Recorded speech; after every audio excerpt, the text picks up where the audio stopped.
when installing the mod kit, the first thing I do is I tape the controller, as you can see, so that when you take the controller apart, the buttons stay in. And obviously before that you take the screws out that would hold it together. Then I take off all the stuff that might get in the way. Then take off this, and I put my chip right here. Right there I put my chip. So if you put your board back in there, and you can like put your chip right there, grab your wire that you have, and then like let's say you have to go to the jumper, put your wire right there, put where it would go, give it a little extra, then cut it right there. And that's what you would do. You do that to all of them. Number 4 is just a jumper, and I have one that is already done. You can see number 4, just a little black wire on the bottom of this chip. You can see barely, but I just use that. That's my jumper cable. Then I also, before soldering the wire onto the chip, take a little pair of pliers and very carefully bend these up, just like that. And then I bend them out to give it a little bit more room when soldering, to make it a little easier. And then we'll do the other side.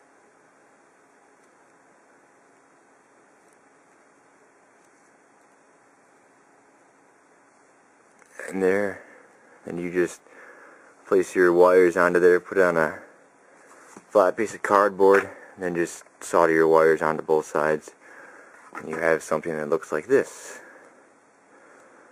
Then from there I would go to, with the camera off to the side,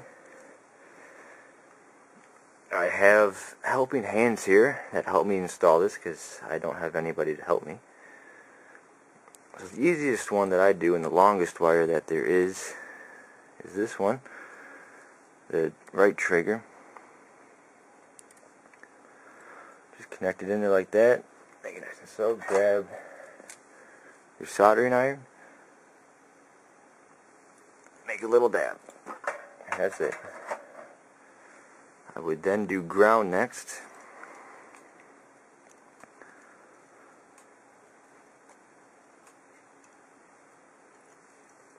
Let's see if it'll stay there.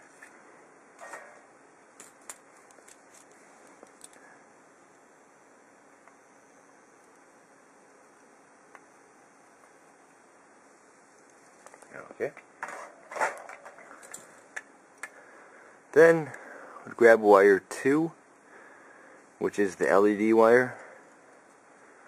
Would put it first, make sure it's not too long, make sure there's not too much stripped off of there. I would cut it off there then. Put it to its spot right there. Grab my hot glue and put just a little tiny dab.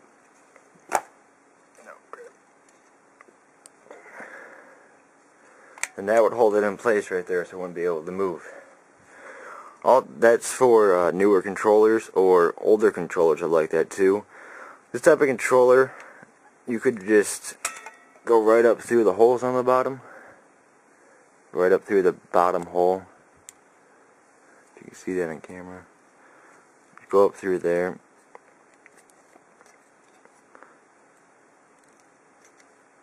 And make sure it's in the right spot, then hot glue it. Make sure that with older controllers also, you have to have a diode in there. Like I said before, this is one of the newer ones, and the other newer ones don't have these holes in them. So, then the trickiest one of all is the sync button. It's easier to do with someone with you, or if you have helping hands with you. But what I do, it's really hard to see that wire, but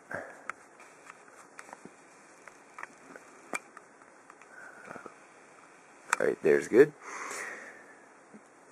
I do is I put it right up there. Don't worry if you don't get this your first try. I usually never do. Taking at least a few tries to get it just right. You want to put it at a slight angle It seems to work best, for me at least. Make sure it's on the middle one and not on the other ones.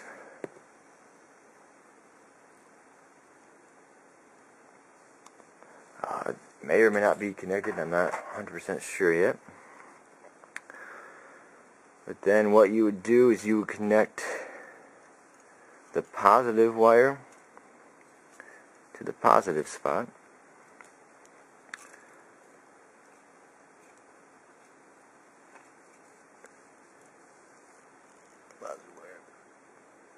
Okay.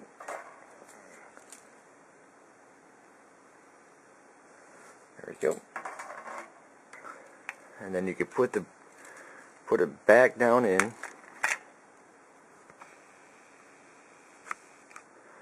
Back down inside, grab your battery pack, plug it in. Oh, I forgot something. Forgot to solder in the LED. Make sure you don't forget to do solder stuff. There we go. Okay. Put the batteries in. Put the controller on. You see that light's blinking. Just to do a test. If it does work, well, it's working right there. You can see it. Each time you press it, it changes. If it doesn't do this, then it's not connected up, and you have to take it off and make sure there's no solder bridges between the three of them. But after you know that it works, take it out. Then I just bend this wire around, put it off to the side. On the bottom side, I put a little dab of hot glue. Hold it there for a little bit. If you have a really hot glue, I wouldn't do this, but I have a dual temp. So I don't try to burn yourself on that. After that, then you still got the left trigger. And if you do not want dual rapid fire, you simply don't connect it up there.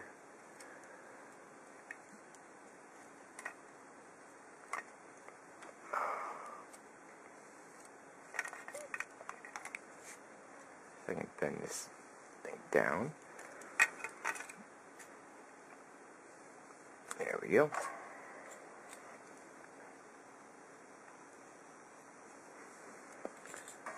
That's on there. Put it back down in. Make sure underneath the bottom of this, there's these. Make sure the wires are not underneath those, in those when you put them back together.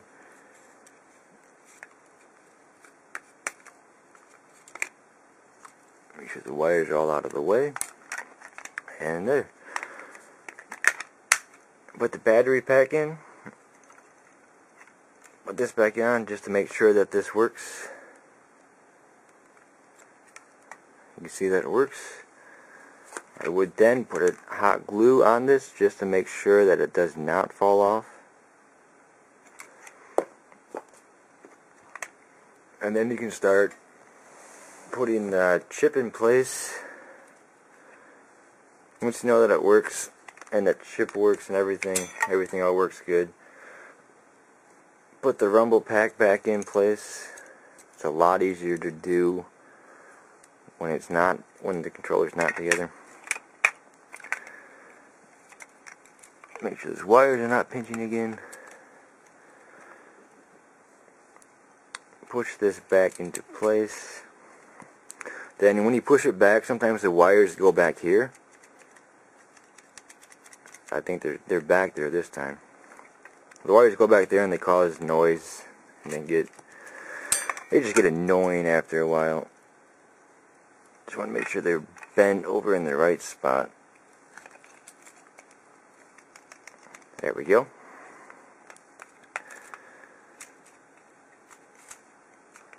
Okay. Then hot glue all these wires down in. Just make sure they don't move at all.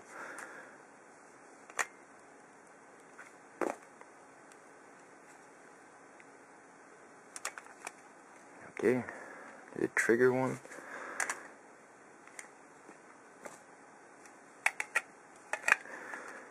Make sure when you put this, you'll be able to put the rumble pack back in, so you got to make sure the chip is back far enough.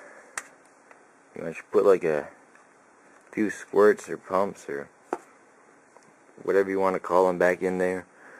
Make sure it's nice and cold. It takes a while.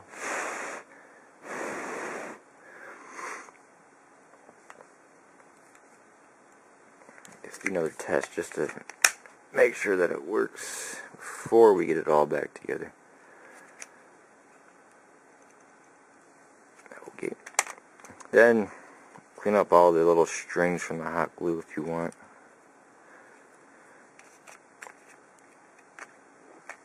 By this time, it's all cooled. Put this back together. Make sure, put everything back together. The joystick's back on.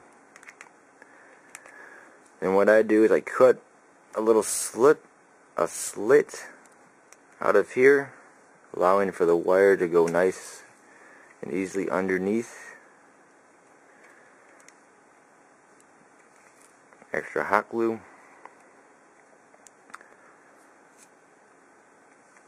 Put it back together. And the rumble packs go in an angle sometimes. You gotta watch out for those.